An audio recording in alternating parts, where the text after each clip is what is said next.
Discover solutions to issues that affect your family and professional life with practical information to help you get past life's adversities. Take a proactive approach to power up your life with Rosalie's expert resources. Understanding the newest trends in business will allow us to work smart using technology to keep us competitive and more productive in the workplace. Working smart using technology is a great time management tool to stay on top of our game. Joining us with the latest and smartest trends in tech, apps, gadgets, and games is Emmy Award-winning technology and digital lifestyle commentator, Mario Armstrong. Good morning, Mario. Good morning, Rosalie. You hit it right on the head. It's all about saving time, giving you things back, and using technology to keep you abreast of all the latest trends so that you can be super productive and just, live a little bit more stress-free too, which is always helpful. You're right, Mario. We're always on the go from morning to night. So what will help us take a smart approach to stay on time? Yeah, you're good at this. Smartwatches are a hot trend that a lot of people are talking about. And there's a new one that I really wanted to share with you and the family and all the listeners and viewers out there. This one is the Intel New Balance Run IQ with Intel inside. Really like this, Rosalie, because this really is the first smartwatch that's for runners by runners. So all of the innovative features, it's all been thought about from the runner's perspective. How do we increase an athlete's performance through a smartwatch? How do you give them the ability to run, track, and even listen to their music without being tethered to a phone? So you don't have to worry about having a phone while you're running. All of that stuff can still be done on your watch. I'm actually wearing it on my wrist right here. Love it. Feels great on the wrist. The rubber band is awesome too because you don't have to worry about sweat. Super lightweight as well, so it feels good. When I think technology, I think phones. So how do we keep up with the newest, fresh-looking trends in phones? There is something new, and you also want to protect that thing with a fresh look. These things are mini computers, so you really want to make sure you're investing in the leader in protection of your smartphones and your tablets and those devices, and that's none other than OtterBox for sure. Now, the hot trend are modular cases. These are cases that can extend all types of different accessories onto your existing devices. So the possibilities really become endless because there's no need to replace cases and pop them on and off. For example, I'm going to take a look at the Bluetooth speaker down here at the bottom. You can actually have a modular case that's just, you have your regular OtterBox case that protects it, but then this Bluetooth speaker slides onto rails. And so you can have different cases like a wallet or the square contactless card, different modular cases. What's really new and exciting too is a keyboard now for their iPad with their case, which is amazing because it actually turns their iPad into what is like a laptop experience. How about another fashionable trend to enjoy the finer things in life? I love after a great day at work or just relaxing on the weekend, having a good glass of wine. What we don't enjoy, though, is not drinking all the wine and having to waste it because it's not fresh. So I love this new system. This is the Cuvée wine system, the first of its kind that really frees you to enjoy the wine on your terms. It keeps the wine fresh for up to 30 days. So you could have several different bottles of your favorite wines open and enjoy them by the glass whenever you want because they're not going to go bad. I really love how this new system is not only going to save me money, but it's also going to make it more fun for me to choose the wine that I want to, when I want to. You can also get all types of new pairings, tasting notes, and ideas. You can even rate the wine and purchase wine right from the Wi-Fi connected dispenser, which is really, really awesome. Time management is an important factor in our everyday life, and it's critical to working parents with little ones.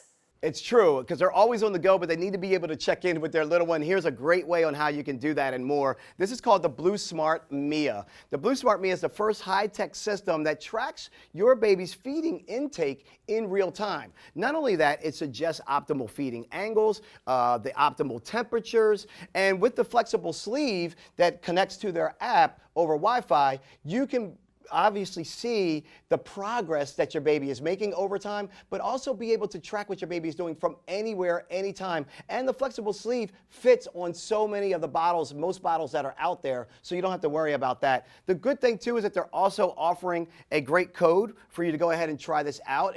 The code is NEWMIA30, and you'll be able to get $30 off or 20% off. All right, Mario, so tell us what new trends will help us escape from our everyday reality into a new world.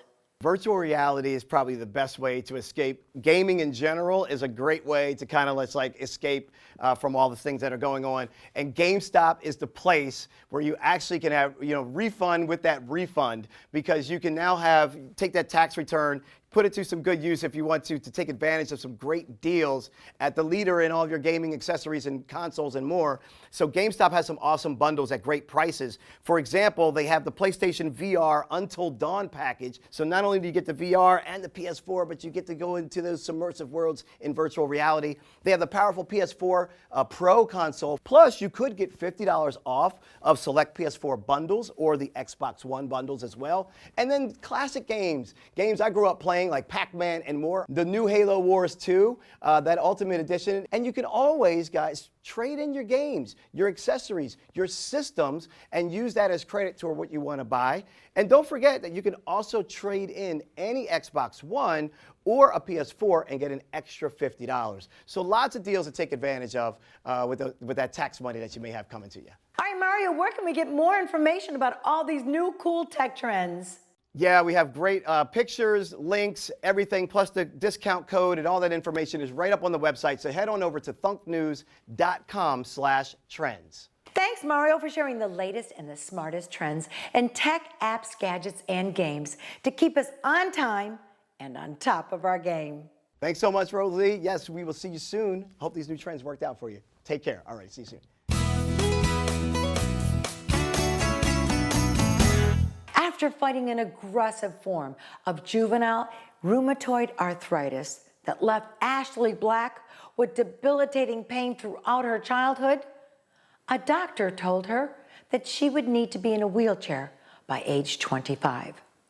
So she worked hard to develop therapies to control her pain flare-ups and improve her overall health. Years later, after the birth of her second child, Ashley contracted a deadly staph infection that threatened her life and her mobility. Ashley Black joins us this morning to share her story on how she refused to accept her fate and used herself as a human guinea pig to discover the structural limitations in the body that inspired her to write her new book. Good morning, Ashley. Good morning, Rose. How are you? I'm feeling great. And how are you? Well, I'm a little overwhelmed. Lots going on, but hanging in there. Ashley, tell us about your life journey to fight off rheumatoid arthritis that led you to be a best-selling author. Well, any child that is debilitated, that's just their normal. So for me, my whole life was kind of managing pain and figuring out new ways. But I think that just, my DNA and my parents, they kind of gave me that, don't listen to anybody else. God's in control and he's going to take care of everything. So I always just had this comfort in that, I was going to be shown the way. And it really came true. I just started, reading. Even as a child, I remember, doing hot and cold contrast, which in the 70s, no one did that. It's just when you're a child, you just do what you can to figure it out. I was charting my food, and I was actually able to kind of overcome it and become a pretty competitive gymnast. So needless to say, I did not end up in a wheelchair. So how did you make the discovery to the connection of pain management? Well, it really happened after what you said in the beautiful intro, where I got this, flesh-eating bacteria that almost killed me. And when I came out of the hospital, there was no solution. Doctors couldn't do anything for me. Physical therapists were giving me, pictures of exercises, and I'm an athlete, so of course I'm like, that's not going to do anything. Massages didn't even begin to touch, the level of pain that I was in. So I knew that I was up against the odds, and so I just really started studying the human body. And the first thing that I found out is that we're cutting open humans to observe them, and we're just moving the fascia out of the way when fascia is so significant. What is fascia? Well, fascia is the connective tissue that literally is in every single nook and cranny in our body. And I always try to give people a point of reference so that it makes sense. So if you've ever, lifted up the skin on chicken and seen that membrane, or cut into a steak, which is the muscle, you see the cobweb connective tissue between the meat, that is what we have all over our bodies. So that's literally what it is, but it's a communication system, we know, in terms of just like the nervous system. It communicates with the brain as a sensory organ. It houses the blood and nerves, and then it's also the root cause of cellulite, which is what started this mayhem in the first place. Why aren't medical and science professionals discussing fascia?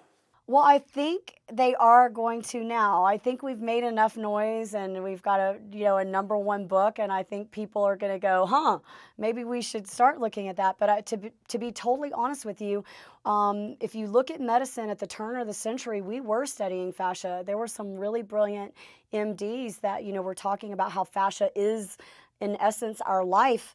But once pharmaceuticals came along and surgery came along, I think we just accidentally derailed and went in that direction instead of more of a holistic approach, and people just quit studying it, and it's hard to make money in it. And so I think that's what happened. So tell us, Ashley, what's the distinction between fascia and cellulite?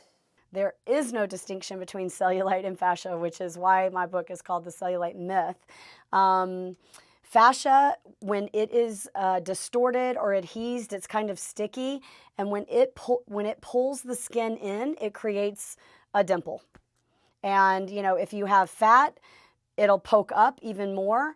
But fat has really nothing to do with cellulite. We have women who are, 250 pounds, love having their juicy curves, and their skin is completely smooth. So I just want to try to get out into the public that cellulite really is a myth. It's just a fascia condition, and if you restore your fascia, you get rid of cellulite. Ashley, there are many creams and tools on the market to rid fascia or cellulite. Do they work? Well, I would have to say I don't know what tools are out there other than dry brushing. But whenever I was looking to help the pro ball players and my personal clientele that I was working with, I went looking for fascia tools. And that's why I invented the Fascia Blaster, which is the tool that restores the fascia. So, all I can speak for is my own, and I know for sure that it works. So why do you think there is such a strong movement of women in particular who are passionate about curing cellulite? Well, I think we roped all these women in with the, hope of curing cellulite. But once you actually start using the tool, all kinds of other health benefits come along. I mean, if you went on my private Facebook page, it's just called Fascia Blasters, you would see literally probably 50 stories just today of, a mother that takes it to her child for scoliosis, or, cures their carpal tunnel or something like that. And women are passionate, and when we find something that works and we can help our families and our friends, we're going to talk about it. And that's why they're so passionate. They all want to be a part of this movement, and they definitely consider it a movement. So where can we learn more about fascia? Well, now, thank you, Jesus. You can just go on Amazon, Barnes & Nobles, anywhere books are sold, even at the airport, and get the book. That's the first place to start. And then if you want to learn directly from me in a video form and you want to get the product, just simply Google Ashley Black. I come up. I'm super Google-licious, so it's really, really easy to find me and the products. That's cute, Ashley. And you are delightful and informative. Love it. Thank you, Rose. What a sweetheart. All right, thank you so much for joining us this morning to share your unique insights that contribute to the creation of the new realm of science called fasciology. Rose, thank you so much. It's that time of year again when daylight savings springs time forward. And you know it's the best time of year to improve your sleep habits to accommodate the time change. A recent survey by Wakefield Research for Princess Cruises found nearly 3/4 of Americans take at least one day off a year just to sleep, while 40% take 5 or more days, that's a pure work week, just to catch up on shut-eye. Even more disturbing is that half of all Americans think they would be much happier if they could just get much more sleep. Joining us this morning to discuss the importance of getting a good night's sleep is the sleep doctor, Dr. Michael Bruce. Good morning, doctor. Good morning. How are you this morning? I'm fine, thank you. And thank you for joining us again this morning. Oh, absolutely. According to the National Institute on Health, if you routinely lose sleep or choose to sleep less than needed, the sleep loss adds up to the total sleep lost, and that's called sleep debt. So if you lose 2 hours of sleep each night, you'll have at least 14 hours a week in sleep debt. So doctor, how do you ever make up for that loss of sleep? So it's not easy to make up for sleep. Number one, the first thing I tell people is remember, not everybody needs the same amount of sleep. I've been a 6.5 to 7 hour sleeper almost my whole life, while I've got other patients who might need 8.5 to 9. So first of all, figure out exactly how much sleep you need to awaken feeling refreshed. Then keep a consistent schedule. It turns out that that's one of the easiest ways not only to fall asleep more quickly, but to get into deep sleep better. Remember, sleep isn't just about quantity, but it's also about quality. Other things that people need to think about are alcohol consumption. You want to stop drinking alcohol about 3 hours before bed because it can have a pretty big effect on your sleep. And as well as caffeine consumption. You want to stop caffeine by about 2 o'clock in the afternoon. These are all ways to start to reduce that sleep debt, because what you don't want to have is this mounting sleep debt and then be doing things to make your sleep debt worse every day. So how does that loss of sleep affect our health? So it turns out that sleep affects every organ system and every disease state. We now know that sleep decreases your immune function, so you're going to be much more likely to catch a cold. We know that with sleep deprivation, pain hurts worse than it would normally. We know that decision making goes downhill, so you might be choosing foods or not to exercise or things like that based on sleep deprivation. Quite honestly, sleep deprivation affects all of us in every way you can imagine, especially when it comes to our health. Well, time changes add havoc to our sleep debt. So how do we successfully align our sleep schedule to accommodate the time change? Well, you know, with the time change coming up, one of the first things I tell people to do is on Wednesday and Thursday before the time change, go to bed about 20 minutes earlier. And then on Friday and Saturday, again, go to bed about 20 minutes earlier. This way, your body will have already caught up on some of the sleep that you're about ready to lose. So, doctor, how can we evaluate our sleep environment to determine what we can change for a good night's sleep?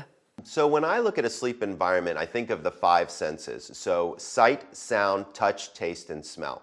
So when you look at sight, you want to have lowered lighting. We know that light actually turns off the melatonin faucet in our brains. So lowering the lights at night or switching out the bulbs to 40-watt bulbs as opposed to regular bulbs in your bedside table lamp is certainly going to be helpful. From a sound perspective, maybe using earplugs or a sound machine if you've got a noisy bed partner or you live in a city where city noise can have a pretty big effect on you. When you think about smell, believe it or not, there is studies to show that aromatherapy can be helpful. Specifically, lavender and ylang ylang are the scents that have been shown to cause a relaxation response to people in bed. And of course, touch, that has a lot to do with your mattress, your pillow, your sheets. And when it comes to taste, thinking about foods that can be helpful for sleep can be actually quite good as well. There's some data out there to now show that tart cherry juice can be very helpful in helping people fall asleep. And by the way, there's a myth out there about turkey. I know a lot of people have said that if they eat turkey, it makes them feel sleepy because of the tryptophan. Believe it or not, you'd have to eat a 46-pound turkey in order to get enough tryptophan to make it worth your while, and I don't recommend that. All right, so there's variables, and what if you have a noisy sleep partner, as you referred to, and can't get past the snoring to fall asleep? Well, so here's some interesting data. It turns out that if you sleep next to a snoring bed partner, you lose approximately 1 hour of sleep a night. So here are a couple of tips that you can use to help with that snoring. So remember, sound is actually a matter wave, meaning if you put a pillow in between you and the sound source or the snoring source, that snore, if you will bounce back. So actually having a physical barrier can be helpful. Earplugs can be helpful for you as well. Pushing them over to their side is also going to be helpful. I know that kind of elbow to the ribs type of idea. The reason that's helpful is when they turn to their side, actually their whole jaw moves forward, which actually opens up their airway and makes it a lot easier for sleep. But one of the big things I tell people is to decongest for better rest. So if you're talking to somebody who snores, make sure that they don't have any real nasal congestion, because that's usually what's causing the snoring. So where can we learn more about getting a great night's sleep? Go to princessluxurybed.com. Thanks, Dr. Bruce, for sharing tips on creating a healthy sleep environment to avoid sleep debt and develop better sleep habits. According to the Centers for Disease Control and Prevention, influenza-associated deaths range from season to season. Estimates are as high as 49,000 deaths during this year's virulent season. Hospitalization rates from the flu will range from 140,000 to as high as 710,000. The peak influenza activity lasts through March and can be as active into May.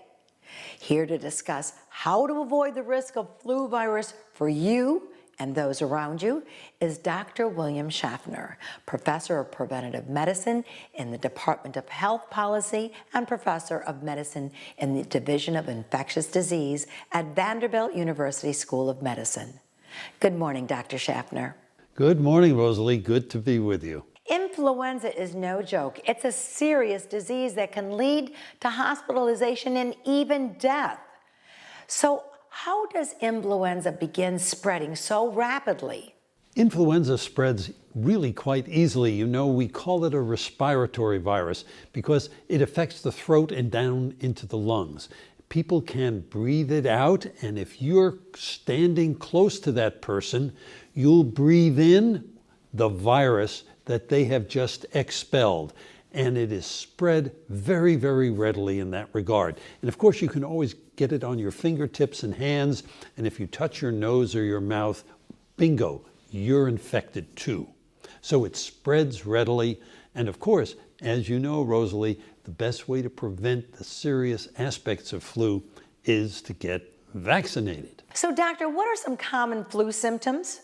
Flu is worse than the common cold. As I like to say, colds affect you from the neck up. You can get stuffiness and sore throat and the like, but flu gets down into your chest. It makes you cough, makes you feel terrible. Your whole body is affected. You lose your appetite, and you can even have difficulty breathing in the worst cases. So flu is very, very serious. It's the one that can take you to the hospital, get you admitted. And you know, as you were just saying, flu can kill.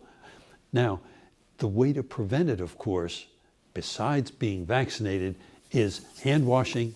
If you're sick, to remove yourself from others, isolate yourself a little bit, and very importantly, the moment you get sick, call that healthcare provider, because they can prescribe an antiviral which can reduce the duration of the illness and make it less likely that you'll get the complications.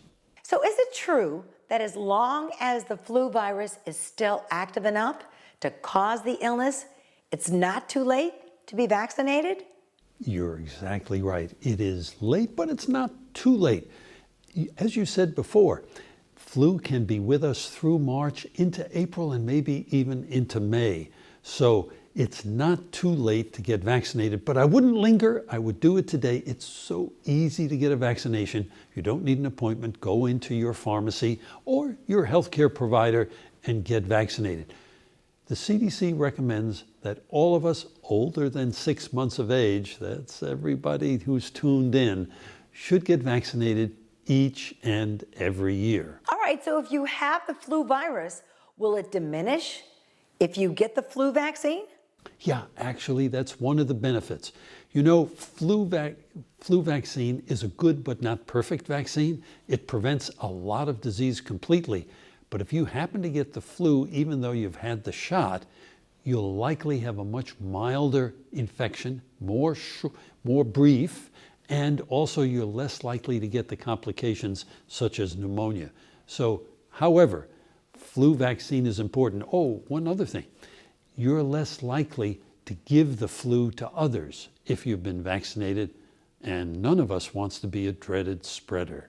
Recent Center for Disease Control data indicates 95% of hospitalizations during flu season are persons 65 and older.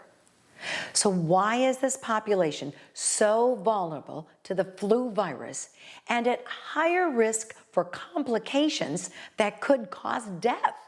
When we get older, we aren't as robust as we were when we were 20 years old, and that accounts for our immune system also.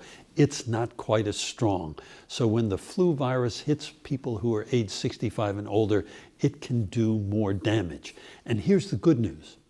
There are now 2 especially formulated influenza vaccines for people age 65 and older. They're stronger. One is called the adjuvanted vaccine. The other one is called the high-dose vaccine. They provide better protection for people age 65 and older. So ask for either the adjuvanted vaccine or the high-dose vaccine when you go to get your shot. So, doctor, are there potential side effects from the flu vaccine? Oh, heck. When I get my flu vaccine, I have a sore arm. It lasts an hour or 2 or 3. Some people, it lasts a little longer. They may get a little swelling and redness. And a small percentage, 1.5% to 2% of people get a degree of fever for just 1 day. That's just a local reaction to the vaccine. You cannot get flu from the flu vaccine. That's an old myth. Don't let that dissuade you from getting vaccinated. All right, Dr. Schaffner, where can we learn more about flu vaccinations?